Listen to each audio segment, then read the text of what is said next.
After a tremendous amount of effort, the Federation was able to systematically wipe out the bugs that were able to spawn on Remnant. It took an agonizing half a month to deal with. With the small amount of villages made it was easy for the divers to clear the area. They didn't need to be careful where they drop a 500 kilograms. The problem was that the orbital defenses are still being built, and they don't know when the next bug meteor will come. So a few destroyers were deployed beyond the limits of Remnant to stand guard over the system. It will at least buy the engineers time to properly build a defensive network of asteroid defense orbital platforms.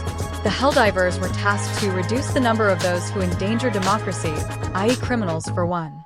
Passing villages like Higanbana gave them news of numerous bandit tribes constantly harassing villages for resources.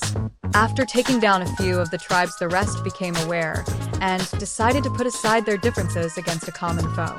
They decided to rally to the Branwen banner, and Raven welcomed the added muscle as long as they were strong. Later, location Branwen tribe camp. It was seen through a pair of binoculars.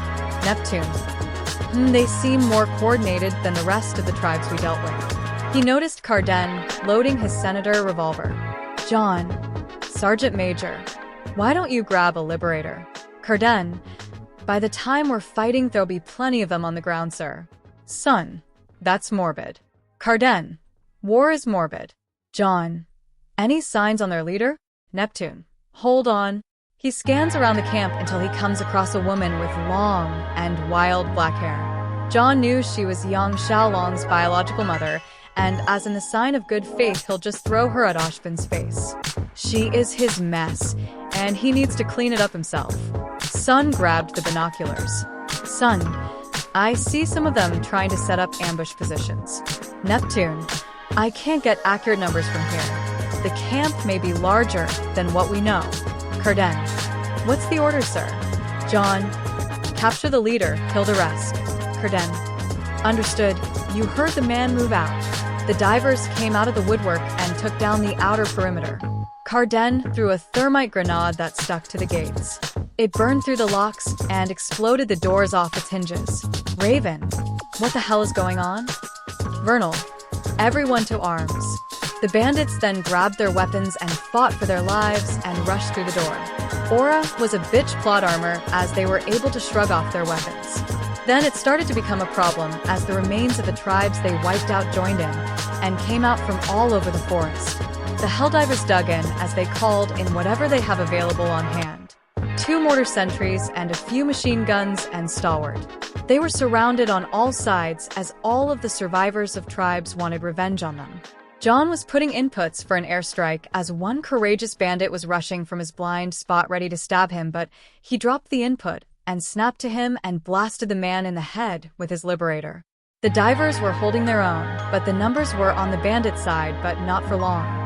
Neptune called in for a napalm barrage, and it was super effective as it decimated the bandits within its blast radius, was burnt to a crisp as the fires easily depleted their aura, with overtime damage until it turned them into burnt toast. Vernal, what is this? Raven scowled and sent a wave of ice canceling out the napalm fire. John, a strong semblance, but not strong enough to overthrow managed democracy. Everyone concentrate fire. The rest of the divers fired in Raven, who created a wall of flames melting the bullets, but she had to back away as the melted lead falls to the ground. John noticed their conventional weapons won't work against her elemental powers, so he called in for another experimental weapon support and inputs it. Down arrow, right arrow, left arrow, down arrow, up arrow, left arrow, right arrow. Then a drop pod lands beside him and grabbed its contents. Raven was charging at the divers who held their ground. Raven, you come into our territory and think you can do whatever you want. Son, like you're one to talk, bandit scum. Neptune, you're nothing but a traitor to your own kind. Raven, I'm just looking out for what's best for us. John, reword that to what's best for yourself. The Federation has no time for self-serving individuals like yourself.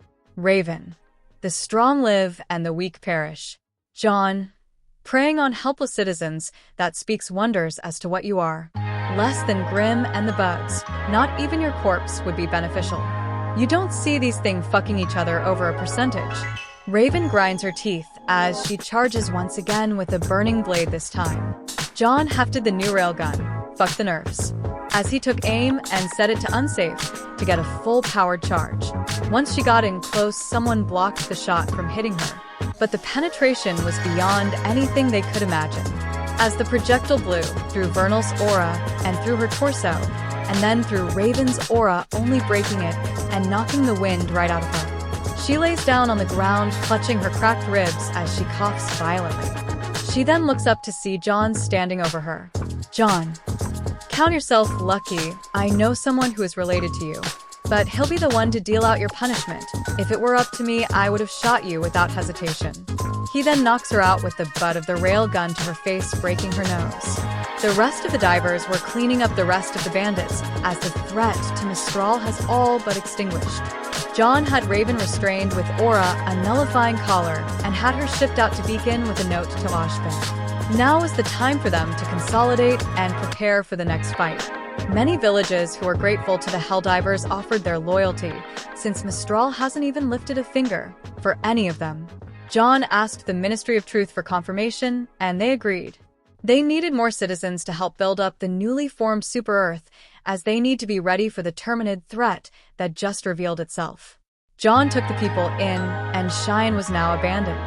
Higanbana heard of the offer and flocked to Super-Earth for a better life.